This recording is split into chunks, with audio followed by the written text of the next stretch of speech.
Hello everyone, welcome back to my channel Haritha's home food. So ఈరోజు మన Haritha's home ఫుడ్లో కొత్తిమీర టమాటా నిల్వ పచ్చడి చేయబోతున్నానండి. చాలా అంటే చాలా టేస్టీగా ఉంటుంది అండ్ హెల్త్కి కూడా చాలా మంచిది. వేడివేడి అన్నంలో పచ్చడి వేసుకొని గీ వేసుకొని తింటే చాలా టేస్టీగా ఉంటుంది అండ్ టిఫిన్స్లోకి, దోశల్లోకి, ఇడ్లీలోకి కూడా చాలా టేస్టీగా ఉంటుంది. ఇప్పుడు దాని తయారీ విధానం ఎలాగో చూసేద్దాం. ముందుగా నేను చూపించిన విధంగా ఇంత పెద్ద కట్ట కొత్తిమీర కట్టను తీసుకోండి. అలాగే 4 పెద్ద సైజు టమాటాలను కూడా నేను వీడియోలో చూపించే విధంగా చిన్న చిన్న పీసెస్‌లా కట్ చేసుకొని పెట్టుకోవాలి. ఈ పచ్చడికి పచ్చిమిర్చి అనేది ఒక 10, 15 వరకు పడుతుందండి. కారం అడ్జస్ట్ చేసుకొని వేసుకోండి. తర్వాత పాన్ పెట్టుకొని ఆయిల్ హీట్ అయిన తర్వాత 2 టేబుల్ స్పూన్ వరకు పచ్చిశనగపప్పు అలాగే మినపగుళ్ళను కూడా తీసుకోండి.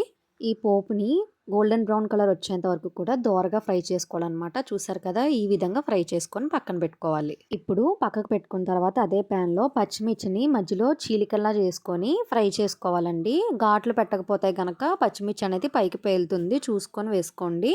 పచ్చిమిర్చి కొంచెం రంగు మారేంత వరకు వేయించుకుంటే సరిపోతుంది. అలాగే మీరు మిరపగుళ్ళు ప్లేస్‌లో తొక్కపప్పు అంటారు కదా, బ్లాక్‌గా ఉంటుంది. అది కూడా తీసుకుంటే చాలా టేస్టీగా ఉంటుంది పచ్చడి. ఇప్పుడు అదే ప్యాన్‌లో టమాటా ముక్కల్ని కూడా వేసుకొని పైనున్న తొక్క మగ్గేంత వరకు కూడా మనం వేయించుకోవాలన్నమాట. ఇప్పుడు అందులోనే హాఫ్ టీ స్పూన్ వరకు జీలకర్ర అలాగే ధనియాలు కూడా వేసుకొని ఫ్రై చేసుకోండి. టమాటా ముక్కల్ని పచ్చివాసన పోయేంత వరకు బాగా మగ్గించాలండి. లేకపోతే మనం మగ్గించకపోతే పచ్చడి టేస్ట్ అనేది అంతగా రాదన్నమాట. ఇప్పుడు కొంచెం చింతపండును వేసుకోండి. టమాటా ముక్కల్లో ఎలాగో పులుపు ఉంటుంది కాబట్టి చింతపండును మనం అడ్జస్ట్ చేసుకొని కొంచెమే వేసుకోవాలి. చూసారు కదా, ఈ విధంగా కూడా టమాటాలు పేస్ట్‌గా అయ్యేంత వరకు కూడా మనం మగ్గించుకోవాలి.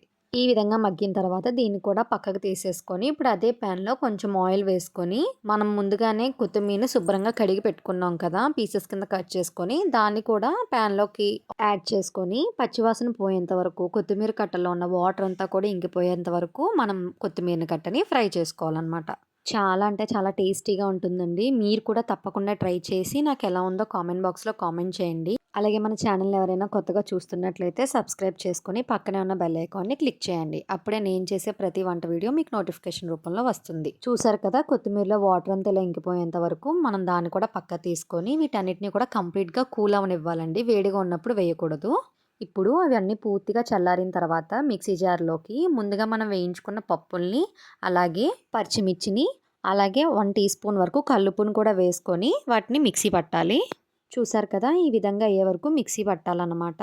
ముందుగానే కొత్తిమీర, టమాటాలు వేసేసినట్లయితే పప్పులనేవి నలగవండి. ఇప్పుడు టమాటా ముక్కల్ని దాంతో పాటుగా మనం ముందుగానే వేయించి పెట్టుకున్న కొత్తిమీర కట్టను కూడా ఇందులోకి టోటల్లీ యాడ్ చేసుకోండి. నేను ఇందులో గార్లిక్ వేయట్లేదు. ఎవరైనా గార్లిక్ వేసుకోవాలనుకున్న వాళ్ళు ఈ స్టేజ్‌లో ఉన్నప్పుడు యాడ్ చేసుకోవచ్చు. పప్పుల్ని మనం గ్రైండర్ చేసుకున్నప్పుడే కల్లుప్పుని వేయాలి. లేకపోతే పప్పులనేవి సరిగ్గా తిరగవనమాట.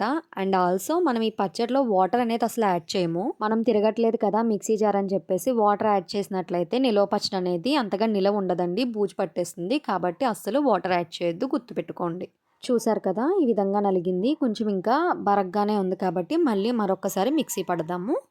చూసారు కదా, పచ్చడి మెత్తగా వచ్చింది. చాలా అంటే చాలా టేస్టీగా ఉంటుందండి. వేడివేడి అన్నంలోకి కానీ టిఫిన్‌లోకైనా చాలా టేస్టీగా ఉంటుంది. ఇప్పుడు దీన్ని ఒక ఎయిర్ టైట్ కంటైనర్‌లో స్టోర్ చేసుకోవాలి. ఒక స్టీల్ బాక్స్ తీసుకొని అందులో ముందుగానే కొద్దిగా ఆయిల్ యాడ్ చేసుకొని పచ్చడిని అంతటిని కూడా దానిలో వేసేయాలి.